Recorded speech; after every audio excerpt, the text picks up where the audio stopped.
Hello again, YouTube. This is the Truth Blaster, blasting you with the truth. Today I want to talk a little bit about the stimulus package that allegedly is coming.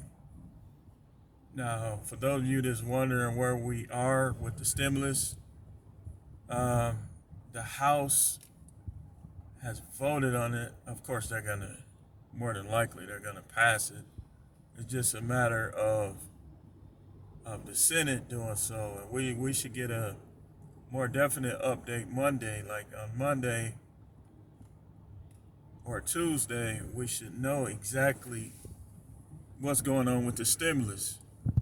But that's not the only angle I want to come from. I want to come from a standpoint of building your own stimulus.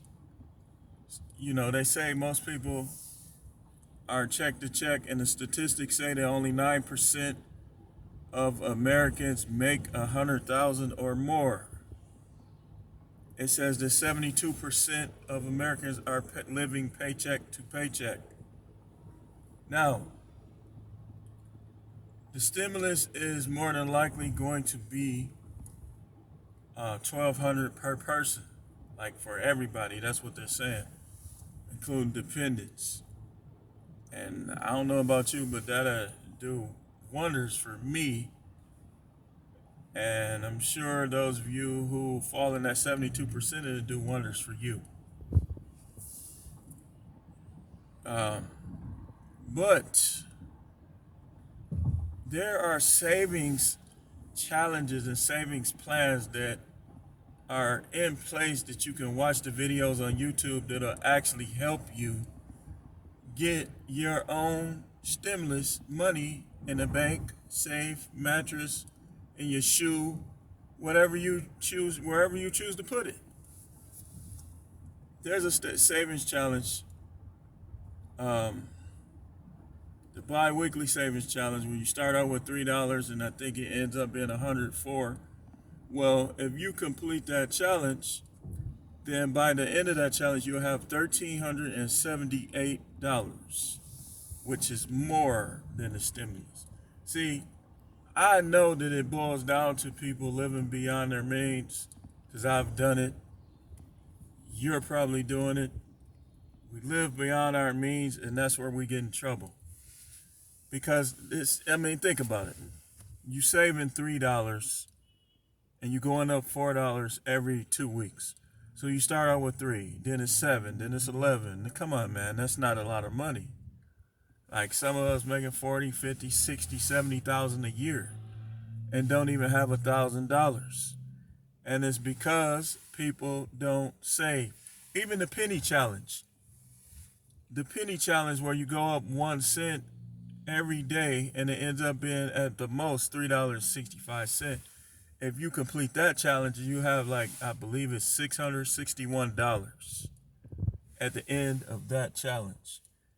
So when you're not disciplined with money, here's what'll happen.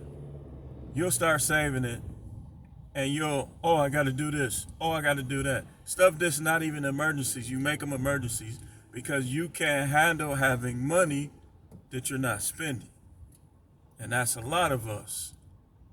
So those challenges, especially the bi-weekly savings challenge, where it starts out with $3, it ends up being, if I'm not mistaken, $104.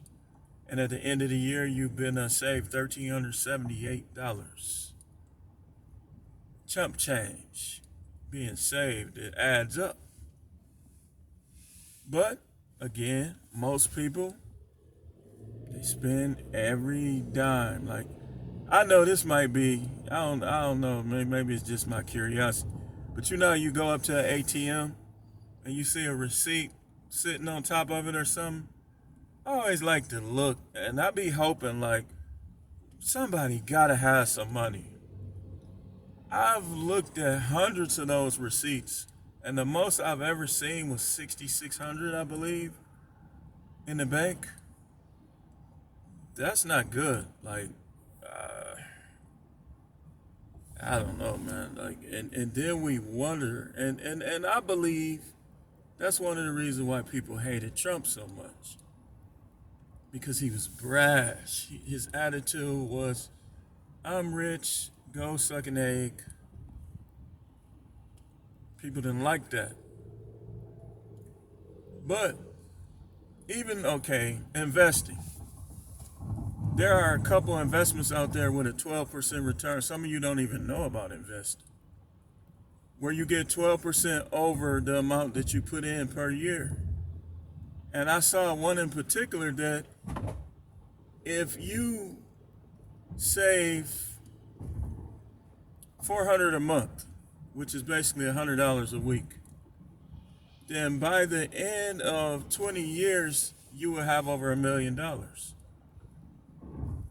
So let's say you're 30, and you find this investment. I forgot the name of it, but you find this particular investment that yields 12%, and you stick to it from age 30 to 50.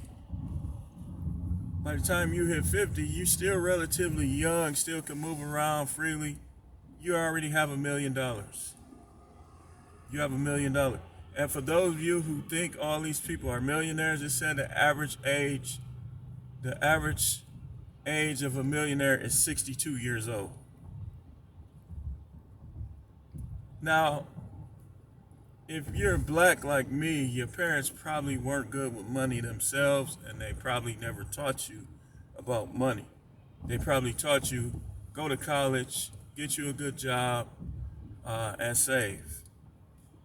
But saving alone will not make you a millionaire.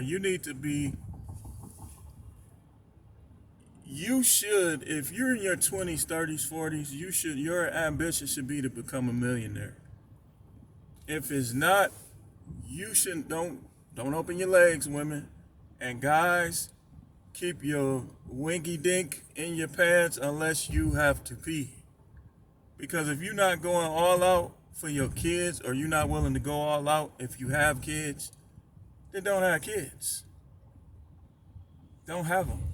Like, it's just that simple. Because if you're not willing to go all out for them, then you shouldn't have them.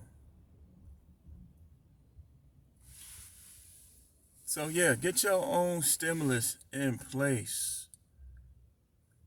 Savings challenge, bi-weekly savings challenge. You get paid every 2 weeks. Look it up on YouTube, the bi-weekly savings challenge. You'll end up with $1,378.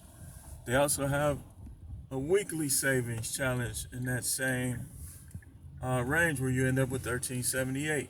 They have a $5 challenge where every week you go up $5. I believe that one you end up with much more than $1,378. But yeah, we sitting around, oh man, I can't wait for them stimulus checks to hit. When we can have our own stimulus just sitting in a safe or a bank account. And then, like, okay, you guys, some of y'all know what my beliefs are on racism. I really don't care about it, because they're not gonna, if anybody is racist, they're not gonna do enough to try to stop me. And this ain't the 50s, so if they try to get physical, then I can get physical back. So that's just the way it is. So I'm not worried about racism, and I'm not worried about systematic racism, because it's enough opportunities here for me to beat that. So why are people sitting around embracing food stamp cards and talking about systematic racism and talking about the struggle? If you're able-bodied and you live in the United States, you don't have no mental illness, no physical illness, then all the racism and discrimination won't be able to stop you. The only thing that'll stop you is you. Your unwillingness to make money, your unwillingness to save, your unwillingness to get credentials that bring in more money, your unwillingness to own things. It's you. So yeah, stimulus will help us, but let's get our own stimulus in the bank somewhere. Thanks for watching. Hopefully they'll allow you guys to even know about this video. That it won't get censored that much. I mean, I haven't really said anything offensive, but you know how YouTube is. So just so they'll give me the recommendations, I ask you all that will watch this to like it, share it, to subscribe if you want to, and to comment. Leave a comment.